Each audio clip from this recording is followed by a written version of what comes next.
Roll Tide, everyone, and welcome to Tide TV This Week. I'm Roger Hoover, joined by Kira Goldstein. And Kira, it's great for me to be back in town after a couple weeks away, but how's everything going here in Tuscaloosa? It's been great. I'm so happy you're back. Congrats on your wedding and your honeymoon and everything. We're really happy for you. Thank you. Good to be back.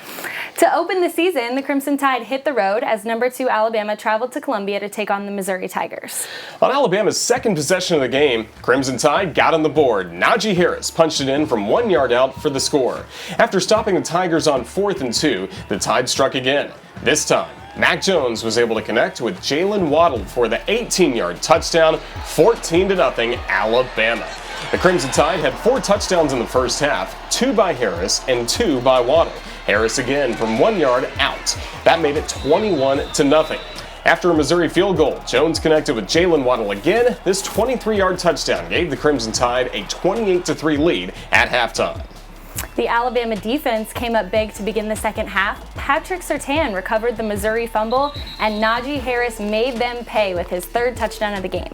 This 8-yard run gave the Tide a commanding 35-3 lead, and Will Rakerd would add 3 more points on a 34-yard field goal in the 4th, as the Tide cruised to a 38-19 win on the road over Missouri.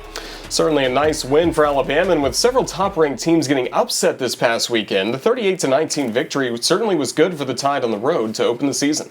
I agree, and with those upsets, Roger, there is a lot of shakeup in the top 25 AP poll. Especially in the top 10.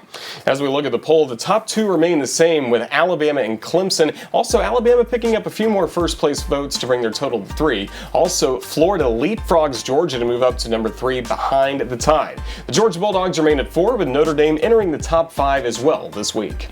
Other SEC teams in the top 25 include Auburn. They moved up a spot to 7. And the Tide's opponent this week, Texas A&M, slides 3 spots down from 10 to 13. With the big upset win over the number 6 LSU, the Mississippi State Bulldogs go from unranked to 16th this week.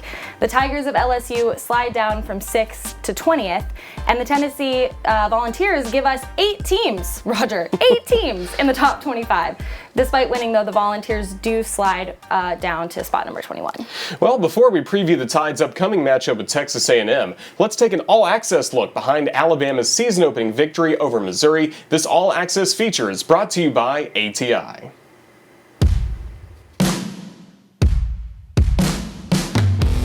And the opening Saturday of this college football season continues in the Southeastern Conference. The number 2 team in the country, Alabama, on the road in Columbia, Missouri, to take on the Missouri Tigers. Hey, let's go! Trenches on 3! Trenches on 3! 1, 2, 3! Oh! Let's go play football. Let's go play Bama football. Time to eat, baby! The sun's setting here in mid-Missouri. Najee Harris, one of the best running backs in the country, puts his head down and scores the first Alabama touchdown of 2020. Robinson pitches it. He gets blasted. He got blasted by Christian Harris, the linebacker. First play for the Alabama defense, a little triple option play, and they are right on it. Pressure up the middle. Have a seat, young man. How about that? Alabama just brought Christian Harris right off the middle. Nobody picked him up. Going forward against Alabama here on 4th down, but I think this is the right move. In trouble, Roundtree, and he's dropped for a 2-yard loss. Beautiful play by Dylan Moses. Mac Jones airing it out for Waddle, and he makes the catch in the air with 2 defenders nearby. Beautifully thrown, equally as pretty of a grab. Max Jones to Jalen Waddle. He brings pressure on Jones. They didn't get there in time, and it's a touchdown. Jalen Waddle makes it 13-0 Alabama. Running for his life, and he can't get away from Dylan Moses. Dylan Moses, welcome back. Alabama's offense so far looks very efficient and explosive. Beautiful spiral on target to the tight end. Miller Forrestall.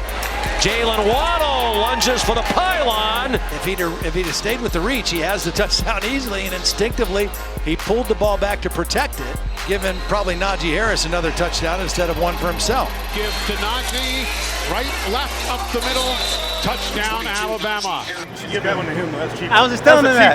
I was just telling him that. That was his touchdown.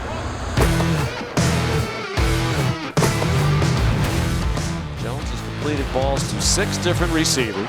Now Smith, great job of spreading it around to Smith and Waddle and Najee Harris. Well protected again. Jones, Waddle gets behind the defenders for another touchdown. He'll haul it in. Touchdown, Alabama. Hard hit, ball is loose. Bama scrambles for it. The Tide's got it. The Tide's got it at the 37-yard line. Patrick Surtain recovered the ball. First and goal. Najee fights his way in on the left side. Touchdown, Alabama. 4 trips to the red zone, 4 touchdowns tonight for Alabama. That's textbook tackling there. You know, you get in there, lead with the shoulder, wrap up, and drive through.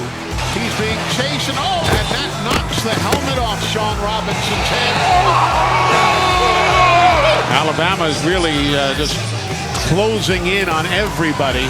So Alabama wins its season opener, 38-19 at Missouri. Coach Saban, your first look at this 2020 squad. What stood out to you the most after the first game? Well, I think we played really well in the first half. I don't think we played very well in the second half. I think we lost our intensity. You know, we always say there's no scoreboard in a game, and you got to continue to play for 60 minutes in a game, and we didn't do that very well. But there's a lot to learn. We want to see who we are, where we are, what we need to do to get better, and we'll find out a lot of those things when we watch this film.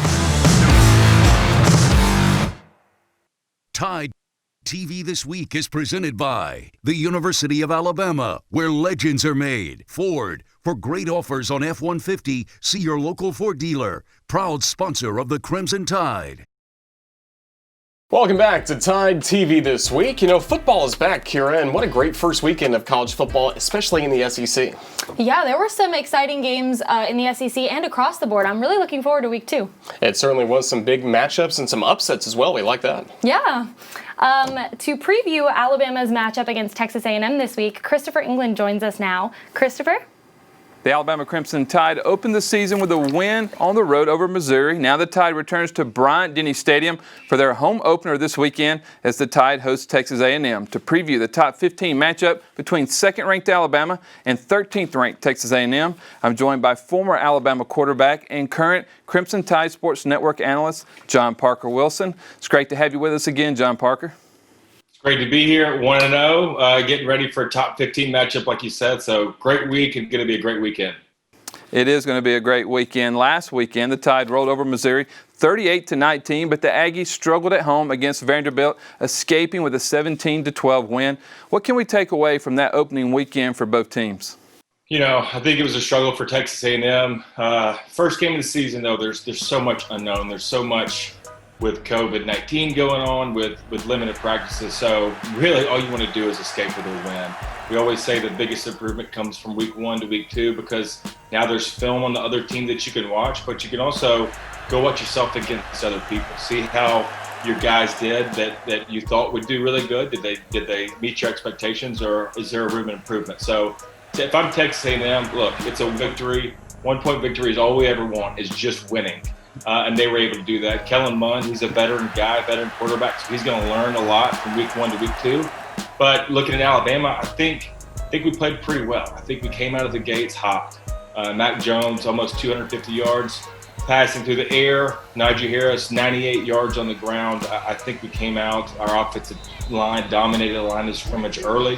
Defense played well too. We had 2 true freshmen playing at the Jack linebacker and Will Anderson, and Malachi Moore playing at the nickel position. So those are two big positions, but I think we came out. Dylan Moses, after that ACL injury, looked strong to me. He came out firing. It was really fun to watch.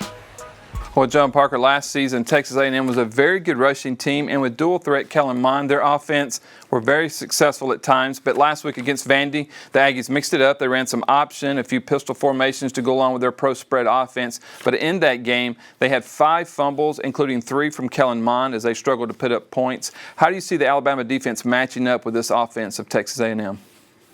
Well, I think you got to take away the run first. I think Kellen Mond is at his best when he has the ability to throw it, but also pull it down and beat you with his feet. I mean, we saw it last year.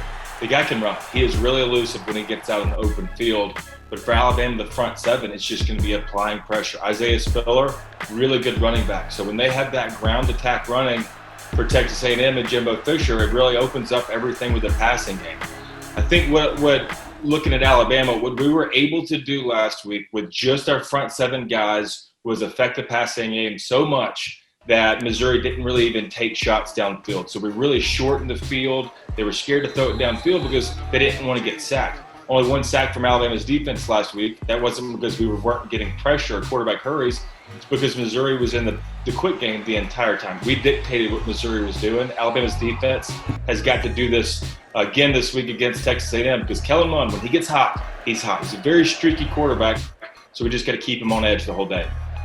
Well, the Alabama offense got off to a fast start last week against Missouri and pretty much controlled the game as they held a 28-3 lead at the half. Mac Jones looked very comfortable in the pocket, waiting for his receivers to get open. He took some hits, completed some big passes, and then Najee Harris looked great running the ball as well. How do you see the Alabama offense matching up with the defense of Texas A&M? Really good. I mean, I think we've got such big firepower. Mac, like you said, he took some shots. The first touchdown to Jalen Waddle that he threw on that deep crossing route, he stayed in the pocket and got hit really hard. Najee, he's running the ball really well. I think our first team offensive line was much better than the second team offensive line, really able to get Najee going a lot better than the second group unit did. But I think what we got to look at is as we face off against Texas A&M is continuing to matchups. We were able to move the ball with Waddle early, and Devontae Smith was getting a little taste of what Jerry Jeudy had last year, where usually there was a safety over top of him. So they're going to try to double cover Devontae. It's guys like Jalen Waddle, John Mechie that's got to step up and be able to catch the balls, which they both did. So we've got to continue that going.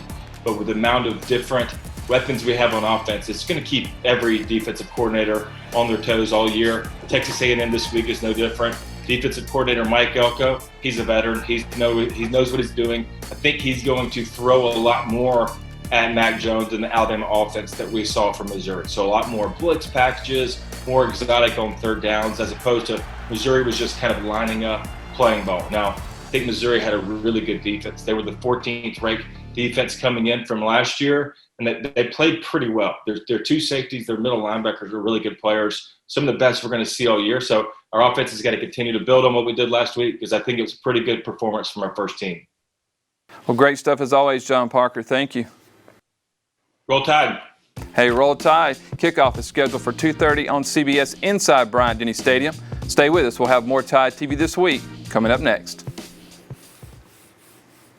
Tide TV This Week is presented by Ford. For great offers on F-150, see your local Ford dealer. Proud sponsor of the Crimson Tide. The University of Alabama, where legends are made. Welcome back to Tide TV. While it was week 1 this past weekend for the SEC, it was week 3 for the NFL, and former Alabama stars shined once again. Both former offensive and defensive Crimson Tide players had really great games, and we started with the 2015 Heisman Trophy winner, Derrick Henry with the Tennessee Titans. He's, of course, the reigning NFL rushing champion. He carried the ball 26 times for 119 yards and 2 touchdowns. He also added 2 catches for 11 yards. Derrick Henry currently leads the NFL in both total rushing yards and has helped the Titans begin the season with a perfect 3-0 start. Calvin Ridley, the Falcons' wideout, has continued his hot start to the season, recording a team-high 5 receptions for 110 yards.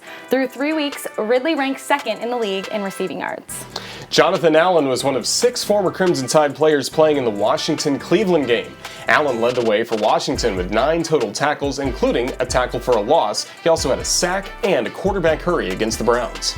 Levi Wallace also had a big day on Sunday. The Buffalo Bills corner recorded 9 tackles, a pass breakup, and an interception in Buffalo's win over the Los Angeles Rams. Trayvon Diggs, one of the week's most impressive performances, came from the rookie. Trayvon Diggs, he was wearing crimson a year ago. He led the Dallas Cowboys in tackles with 9. He also added a pass breakup and a forced fumble of the Seahawks' DK Metcalf just before he crossed the goal line to score a touchdown. Play resulted in a safety instead of a Seahawks touchdown. Good for the Cowboys. Yeah, really good for them. them. You know, I think it's really cool to see so many players making such an impact so early in the season. I can't wait to see a certain Miami rookie on this list one day. Yeah, it's almost two a time. Well, it was a wild finish in Starkville for the Alabama soccer team. We'll have more on that and more coming up just next. Welcome back. After their season-opening win at home over Tennessee, the University of Alabama soccer team hit the road for the first time this season as the Tide traveled to Starkville last Friday to take on the Mississippi State Bulldogs. Alabama's Felicia Knox got the scoring started in the opening minutes of the match in Starkville, knocking in her first collegiate goal in the 5th minute of the contest.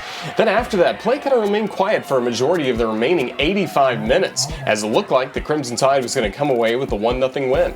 Alabama had control of the ball and kicked it towards the Bulldogs' goal just 10 seconds remaining. Then somehow the unthinkable happened. State's goalkeeper came up and knocked it back toward midfield. Then after a couple of kicks, it got to the penalty area, and with time winding down, Mississippi State's Haley Farrington-Bentil broke free and somehow managed to sink the ball into the back corner of the net to tie the game right at the buzzer. Just what can you say? An improbable, incredible play by the Bulldogs to tie the game at the buzzer and send it into overtime.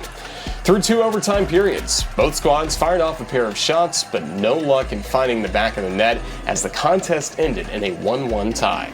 Wow, what a heartbreaking outcome for the Tide. They were just seconds away from beginning the season undefeated 2-0. Well, the Tide will return to action this Sunday against Florida in Gainesville. You can catch the matchup live on the SEC Network at 4 p.m. Central. Yeah. We're going to play ball today! Let's go! The Alabama baseball team returned to action this past Friday as the Tide took to the field inside Sewell Thomas Stadium for the first full team practice of the fall. The Crimson Tide began the day with a quick skill session followed by an inter-squad scrimmage. Good to see that for baseball. How about Alabama softball? The Crimson Tide returned to the diamond as well this past week as Alabama took to the field on Monday for the first time in fall practice. This year's team will be Patrick Murphy's biggest squad with 22 players. The team will practice and scrimmage through Thanksgiving with the hopes of playing a full schedule in the spring. Stay with us. We'll have our Players of the Week coming up next. Welcome back. Let's take a look at our Players of the Week. They are brought to you by Payless Drugs. Jalen Waddle led all Crimson Tide receivers as he had a career best and a team-high tying 8 receptions to kick off his junior season. Waddle led the Crimson Tide Whiteouts with 134 yards receiving with 2 touchdowns. Najee Harris led the Crimson Tide rushing attack with 98 yards and 3 touchdowns. Harris has 2,475 rushing yards for his career to move into 14th place all-time on Alabama's career rushing yards list. He passed Eddie Lacy and is now just 11 yards short of tying Sherman Williams for 13th place. Senior Dylan Moses made a statement in his return. Moses totaled 8 tackles, including 4 solo tackles. His 8 tackles also included 2.5 for a loss, with a half of a sack as well. And those are our Payless Drugs Players of the Week.